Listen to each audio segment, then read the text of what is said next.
নির্বাচন ব্যবস্থা সহ রাষ্ট্র সংস্কারে অন্তর্বর্তী সরকারকে সময় দিতে হবে উল্লেখ করে বিএনপি মহাসচিব মির্জা ফখরুল ইসলাম আলমগীর বলেছেন, আওয়ামী লীগের মতো করলে কেউ টিকতে পারবে না। দুপুরে ঠাকুরগাঁওয়ে হরিপুরে দলের জনসভায় কথা বলেন মির্জা ফখরুল। উপজেলার বিভিন্ন ইউনিয়ন থেকে খণ্ড খণ্ড মিছিল নিয়ে জনসমাবেশে যোগ দেন বিএনপি ও সহযোগী সংগঠনের নেতারা। এ সময় ভারতের কড়া সমালোচনা করে মহাসচিব বলেন, সীমান্তে হত্যা ও নির্যাতন চালালে তীব্র প্রতিবাদ করা হবে।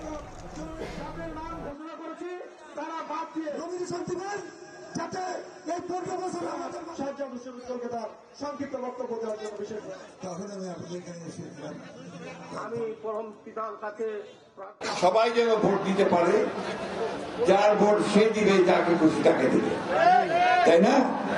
এবং সেই ভোটের মধ্যে দিয়ে আমরা আমাদের প্রতিনিধি নির্বাচন করব। এই সময়টুকু আমাদের এই যারা বর্তমান সরকারে আছে তাদেরকে দিতে হবে।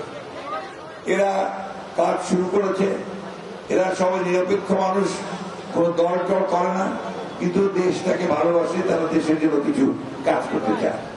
আমাদের দায়িত্ব হবে তাদেরকে সহযোগিতা করা।